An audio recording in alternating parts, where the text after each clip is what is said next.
Hello students. आज के इस लेक्चर में हम बात करेंगे हमारे चैप्टर नंबर 6 की, जिसका टाइटल है कंबस्शन एंड फ्लेम। हम यहाँ पर दो फिजिकल प्रोसेस की बात करेंगे जिसमें केमिस्ट्री टेक पार्ट करती है। One is combustion and second is flame. जैसे जैसे इस चैप्टर को हम डीपली पढ़ते जाएंगे, हम इन दोनों पॉइंट का मीनिंग समझते रहेंगे, क्या मतलब है, किस तरह से हमारे काम आता है। तो चैप्टर को इजी बनाने के लिए इसमें कुछ साइंटिफिक वर्ड यूज होंगे और उसका मीनिंग हम समझ लेते हैं क्या होगा, ताकि हम आसानी से पॉइंट आउट कर पाएँ, गेट कर पाएँ उन पॉइंट्स को जो हमें पढ़ने हैं। सबसे पहला पॉइंट कंबस्शन है। कंबस्शन का मतलब होता है दहन। मतलब किसी भी सब्सटेंस को जब हम ऑक्सीजन की प्रेजेंस में जलाते हैं तो वो कहलाता है कंबस्शन। उसमें कुछ टर्म एंड कंडीशंस फॉलो करनी पड़ती है हमें, वो आगे चल करके हम पढ़ेंगे। कंबस्शन जब मेन आर्टिकल होगा हमारा, क्या क्या कंडीशन होती है और क्या क्या रिक्वायरमेंट होती है, उनको हम पढ़ेंगे। Next one is flame. Flame का मतलब होता है ज्वाला। जो विजुअल पार्ट होता है फायर का, वो फ्लेम कहलाता है। कंप्रेस्ड नेचुरल गैस, संपीड़ित प्राकृतिक गैस, यानी नेचुरल गैस जो मिलती है जिसे मीथेन कहा जाता है, उसे अगर हम प्रेशराइज कर देते हैं, लिक्विड फॉर्म में बना देते हैं उसको प्रेशर करके, तो वो कहलाती है संपीड़ित प्राकृतिक गैस या compressed natural gas. Fourth point पर है चारकोल।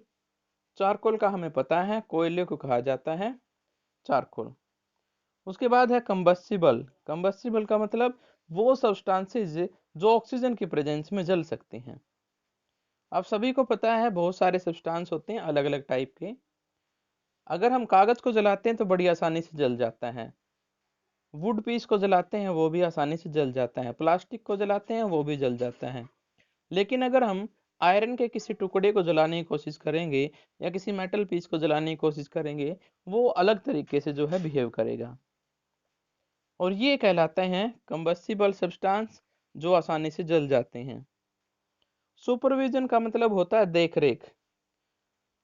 मतलब फॉर एग्जाम्पल हम लैब में हैं या स्कूल में हैं, हमारी एक्टिविटी के ऊपर कोई भी सीनियर पर्सन जो है नजर रखे हुए हैं, तो वो सुपरविजन कहा जाता है। नॉन कंबस्टिबल, वे सब्सटेंस जो ऑक्सीजन की प्रेजेंस में नहीं जलते, वो नॉन कंबस्टिबल कहलाते हैं। अनअफेक्टेड। अनअफेक्टेड का मतलब होता है अप्रभावित। कोई प्रोसेस हुई है तो दो तरह से जो सब्सटेंस हो है वो बिहेव कर सकते हैं या उनके साथ जो हैपनिंग हो सकती है। पहला वे जो डायरेक्ट कांटेक्ट में है, फिजिकल प्रोसेस जो हुई है उसके, और दूसरे वे जो फिजिकल प्रोसेस के डायरेक्ट कांटेक्ट में नहीं है। तो जो कांटेक्ट में होते हैं वो अफेक्टेड होते हैं और जो नहीं होते वो अनअफेक्टेड कहलाते हैं। नाइन्थ पॉइंट है फ्लेम फ्लिकर। कई बार आपने नोटिस किया होगा कि जब मोमबत्ती या फिर जो आपके घरों में गैस सिलेंडर होता है, वो फायर जब निकलती है उसमें से, तो हवा की वजह से या फिर उसमें कमी की वजह से, फ्यूल की कमी की वजह से, वो जो फ्लेम वाला पार्ट है वो हिलने डुलने लगता है। इसे हम कहते हैं flame flicker. Next one, 10th point है न्यूक्लियर रिएक्शन। न्यूक्लियर रिएक्शन का मतलब होता है नाभिकीय अभिक्रिया। जो बड़े बड़े देश हैं उन्होंने एनर्जी को या फिर इलेक्ट्रिसिटी एनर्जी को प्रोड्यूस करने के लिए अलग तरीका अपना लिया है, जिसे हम कहते हैं न्यूक्लियर रिएक्शंस। अगर हम स्टार्स की बात करें तो उनमें भी एक एनर्जेटिक रिएक्शन होती रहती है, वो भी न्यूक्लियर रिएक्शन होती है। ये एक तरह की रिएक्शन है जिसमें दो न्यूक्लियस टेक पार्ट करते हैं और रिजल्ट में हमें बहुत सारी एनर्जी देते हैं। न्यूक्लियस क्या होता है उसके बारे में हम हायर स्टडी करेंगे जब, तब पता चलेगा, यानी हायर क्लासेस में। तब तक के लिए इतना समझ लीजिए, हर एक चीज जो अर्थ पर है या फिर पूरे यूनिवर्स में कहीं पर भी है, वो एटम से बनी हुई है। और एटम के ठीक बीच में एक न्यूक्लियस होता है। बस ये ध्यान में रखना आपने, बाकी चीजें हम अगली क्लासेस में पढ़ेंगे। 11वां पॉइंट है एक्सट्रीम हीट। एक्सट्रीम हीट का मतलब होता है बहुत अत्यधिक गर्मी। यानी जो न्यूक्लियर रिएक्शन की बात की थी हमें यहाँ पे, उसी का कॉन्टेक्स्ट में यहाँ पे नेक्स्ट वर्डिंग दी गई है। जब न्यूक्लियर रिएक्शन होती है तो बहुत ज्यादा हीटिंग प्रोड्यूस होती है। 12वां पॉइंट है फॉरेस्ट फायर। फॉरेस्ट फायर का मतलब होता है जंगल में लगने वाली आग या लगी हुई आग। जो जंगलों में आग लग जाती है, जो आंधी तूफान की वजह से जो पेड़ पौधे आपस में टकराते हैं, उनकी वजह से गर्मियों में खासकर इतनी हीटिंग पैदा हो जाती है कि वो जलना शुरू कर देती हैं और फिर वो हवा के साथ बढ़ती ही रहती है आग। 13 पॉइंट है इग्निशन टेम्परेचर, ज्वलन ताप। ये वो टेम्परेचर होता है जिसके ऊपर कोई भी सब्सटेंस जलना शुरू कर दे। एग्जाम्पल के तौर पे हम बड़ी आसानी से समझ सकते हैं इसको। अगर हम पेपर को जलाते हैं तो वो आसानी से जल जाता है। अगर हम किसी प्लास्टिक के टुकड़े को जलाते हैं तो वो अलग तरीके से जलता है। वुड पीस को जलाएंगे तो वो अलग टेम्परेचर पे जलेगा।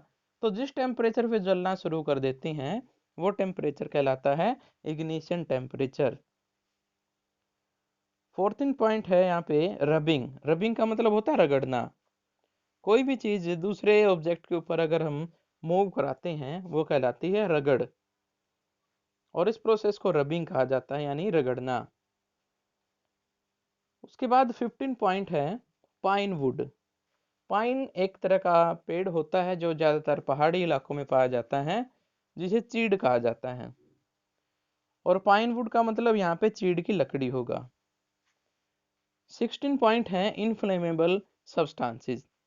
इनफ्लेमेबल का मतलब होता है ऐसे सब्सटेंस जो फ्लेम के साथ जलते हैं, यानी जब उनको जलाएंगे तो फ्लेम रिलीज होगी। फॉर एग्जाम्पल पेट्रोल है, डीजल है, जितने भी तरह के ऑयल होते हैं वो सभी फ्लेम के साथ जलते हैं। 17 पॉइंट है लिक्विफाइड पेट्रोलियम गैस।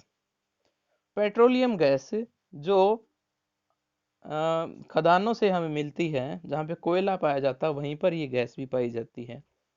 ब्यूटेन इसका मेन कंस्टिट्यूट होता है, मेन पार्ट होता है। और जब हम उसको लिक्विड फॉर्म में कर देते हैं वो लिक्विफाइड पेट्रोलियम गैस कहलाती है। 18 पॉइंट यहाँ पर है फायर सर्विस, यानी अग्निशमन। अग्निशमन का मतलब होता है वो कर्मचारी या वो डिपार्टमेंट जो आग लगने पर मौजूद होता है, मतलब पहुंच जाता है उसे बुझाने के लिए। आपने बहुत बार सुना होगा फायर सर्विस वाले जो है आग बुझाने का काम करते हैं, फायर फाइटर कहा जाता है जिनको। अगला पॉइंट है एक्सटिंग्विश्ड। एक्सटिंग्विश का मतलब होता है बुझना। जो फायर लगी हुई है वो फायर सर्विस वाले आते हैं और आग को बुझा देते हैं, तो बुझी हुई आग को हम कहते हैं एक्सटिंग्विश्ड। और पॉइंट नंबर 20 यहाँ पर है सप्लाई ऑफ एयर, यानी वायु की आपूर्ति।